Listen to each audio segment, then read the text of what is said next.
Зомби деген атты укканда оорукчан, ар дайым мойнунан келип тиштеген, кансорор, ит сыяктуу жалмашкан, тиштешкен бир коркунучтуу нерсени элестетебиз да адамдар.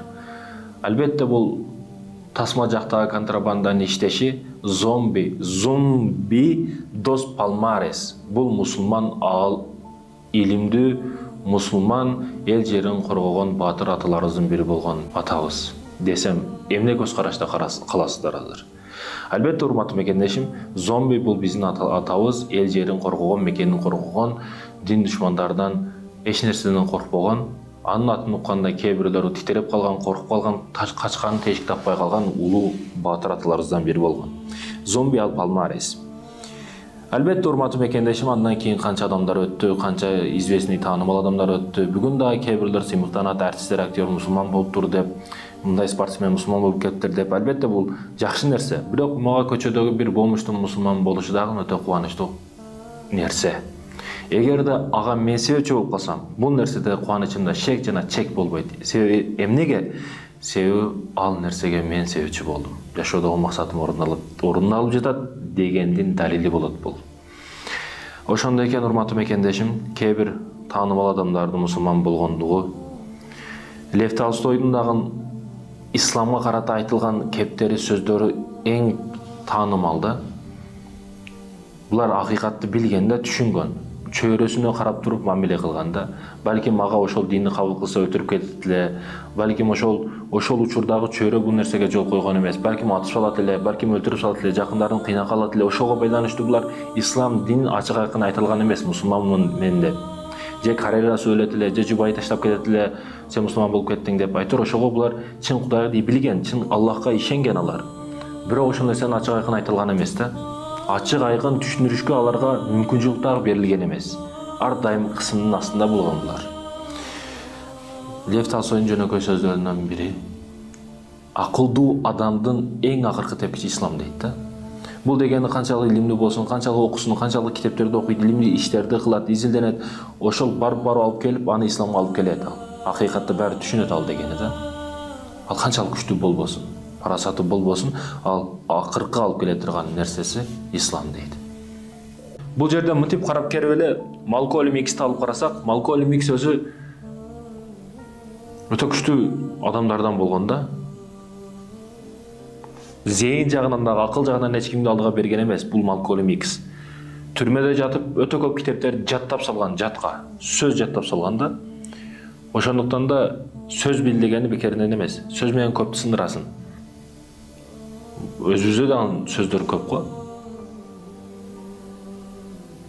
Баш кесмек бар, тил кесмек жок деп эле. Ошол сыяктуу урматтуу мекендешим, бул Малкольм Икс өтө көп динге кызмат кылып койгон. Бул бардык ишти кылып көргөн да, айтор.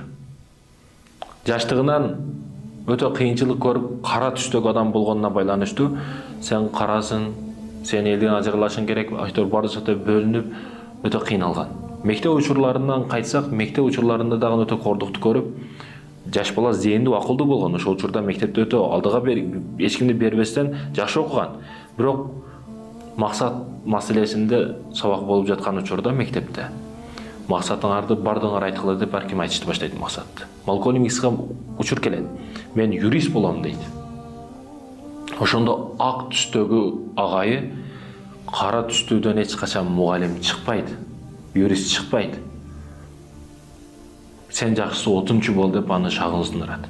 Шагы сынган бала ошол жерден качып кетет, айылдан, мектептен бардыгынан качып, кылбаганын бардыгын кылат. Көчөдө жатат, бакалашка тереби, бардык ишти кылып көрөт, айтор. Официант болот, жүк ташыйт, грузчик болот, бардык кыйынчылыкты көрөт. Ошондой кыйналып жүргөн күндөрдүн биринде официант болуп, баягы каракчылардын башчылары ошону байкап калат, билип калат. Акылдуу, зээндүү бала. Аны тартышып, өздөрүнүн кара ишине пайдаланыш баштайт да. Пайдаланып жүрүп, анан ошол жерде бир иштин колунун үстүндө колго түшүп, Малкольм Икс түрмөгө кетет. Бул жерде жакшылык бар эле да. Түрмөгө кетти. Түрмөгө кетпегенде кайга кетет эле? Балким мусулман болбостон, мусулманчылыкка кызмат кылбастан өлүп кетиши да мүмкүн эле ушул бандиттердин колунда. Бирок бул эмне кылды? Аллах Тааланын түрмөгө жөнөттү. Түрмө алкуу исламда түшүнүк беришти баштады. Кийин түрмөдөн чыккандан кийин акыйкат исламды түшүнүп, мусулман болуп, мусулманчылыкка өтө көп кызмат кылган бул адам. Динге дават кылган. Дават кылып аткан жеринде аны атып кетишкен.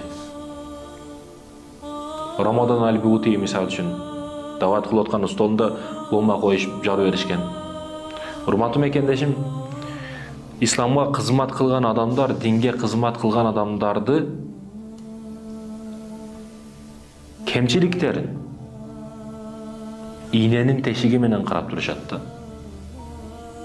Айтайын дегеним, кичинеге кемчилигин дагы табып бирдеке кылыш каалашат. Бирок өзүнүн кемчилиги чоң эле айнектен дагы көрүнүп турат. Ислам көп эшигин ачат да, урматтуу мусулман. Илимий жактан болсун, баа жактан. Жакев Кусто мисалы деңизде баратып окуяларда келет го. Жакев Кусто деңизде эки аралашпаган, ортосунда сыйкырдуу көрүнбөгөн бир тосмо бар экендигин келип врачтарга айтканда, врачтар ичинен бирөөсү айтып койот го, бизде Куранда канчаны эле бул нерсе келген деп окуп бергенде мусулман болду деп. Айтор, урматтуу мусулман бир таам мусулмандардын мүрдөсүгө көмүлдү, анык факттарды келтиришпейт, бирок ошого карабастан биз мусулман деп күмөн кылабыз. Ошого карата алардын жакшы да сөздөрү бар мусулманчылыкка карата. Кептери сөздөрү ар дайым айтылып келет. Себеби мусулман эмес да адамдагын мечитке душманы кылыштан коркот да. Кудайдын үйү деп. Бир балекет келип калбасын башыма деп. Коркот да, ачыгын айтканда. Урматтуу мекендешим, кандай адам болбосун, кандай учурда болбосун, ошол адам дават кылышка ар дайым жол табат жана мүмкүнчүлүгү бар. Жүрүм туруму менен, үлгүсү менен, айта турган сөзү менен, айтор кандай учурда болбосун, дават кылууга бүгүнкү күндө биз милдеттүүбүз. Ар бир адам кандай жолдор менен болбосун.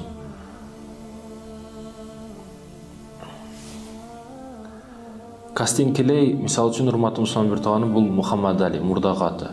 Мухаммад Али кийин мусулман болуп, игилге жеткенден кийин мусулман болгон да.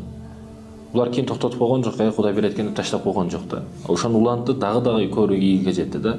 Бул спорт жаатында албетте бул бокс бунугу туура эмес, жүзгө урган башкасы, бирок берген таасири өтө күчтүү да, берген сөздөрү өтө күчтүү.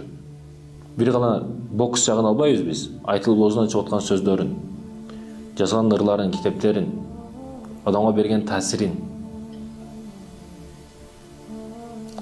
Мен таң калам, урматтуу мекендештерим, ушул Ленин, Гитлер мисалы мусулман болбой туруп, акыйкатты билбей туруп, ушундай күчтүү иштерди кылып койду да. Ал согуш ачуу чоң эмес. Бирөөнүн бир бетиге уруп койсоңуз канчалык өчү алат сизден? Алар мусулман болбой туруп, акыйкатты билбей туруп, акыйкат эмес нерсеге ушунчалык күчтүү аракет кылышкан да. Акыйкат эмес нерсеге. Эгер акыйкатты түшүнгөндө, исламды кабыл кылып, динди түшүнүп, Раббым Аллах китебим Куран дегенде, булар ислам үчүн өтө көп нерсени кылып коймок да.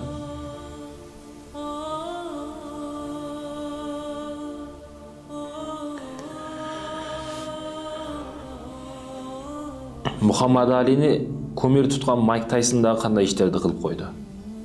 Ар дайым үлгү сөздөрүндө исламды колдонуп, ооба камалып чыкты, кыйынчылыкты көрдү, жебеген удары калбады, бирок ошого карабастан исламга көз карашы ар дайым оң. Биз көрүп жүргөн, угуп жүргөн Джек Воробей, кеме капитаны, булар дагы урматтуу мекендешим изилдесек, ошол биздин чыныгы аталарыбыз болуп чыгат да. Эл жер үчүн кызмат кылган, ак элинен эч нерседен кайтпаган мусулман аталарыбыз болуп чыгат.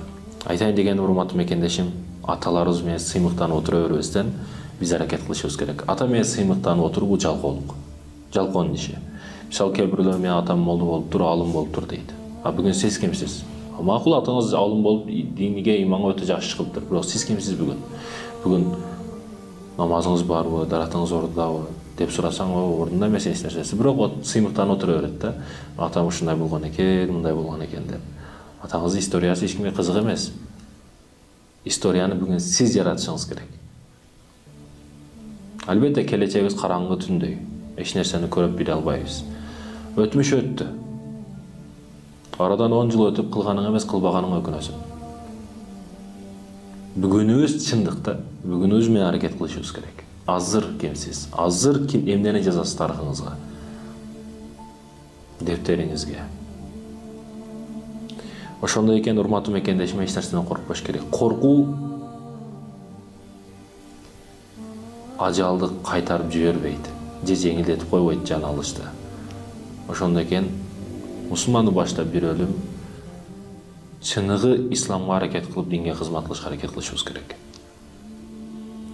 Кудум бул адамдар ийгиликке жетип, мусулманчылыкты кабыл кылып, акыйкат түшүнгөндөн кийин аракет кылганы сыяктуу. Дагы да күчтүү аракет кылышыбыз керек. Ооба, жөнөкөй жашоо бардык адамдын колунан келет. Ошо айылга барып эле, уйду кайтарып, эч ким менен иши жок, өз жаным тынч болсо болду деп. Ушундай жашоо колунан келет да бардык адамда. Жеке мен да колумдан келет. Ошол эч кимге аралашпастан, өзүмө жетерлик нерсени толгап түшпөгүлө деп үңкүрдө жашап, ошол жерде ибадатымды кылып, 24 саат ошол жактан чыкпастан, көздүн зинасы сакталат, арам жейилбейт, эч нерсени көрбөйсүн, таза аба, китептериң окуйсуң, зээниң жайында болот, акылың ордунда болот деп ошол жерден түшпөстөн жүрсөк болот. Бирок биздин коом эмне болот? Биз ал жерде өзүбүздүн дардыбыз менен өзүбүздүн акыретибизди ойлоп жүрсөк, бул жактагы адамдарыбыздын акырети эмне болот? Бул жактагы мусулмандардын акырети эмне болот? Ошондой экен, урматтуу мекендешим, биздин кыла турган ишибиз бүгүн элдердин ичинде.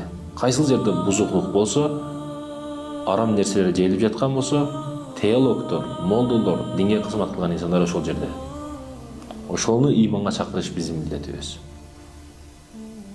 Ошол жерден качып бул нерсени жок кыла албайбыз. Ошол жерге барып, ыйманды, исламды жеткизген дават ишибиз менен ал нерсени жок кыла алабыз, коомду оңдой алабыз. Урматтуу мекендештерим, ажыраткан убактыңыздарга Аллах ыраазы болсун. Ажыраткан убактыңызга ыраазы болосуздар. Ушундай.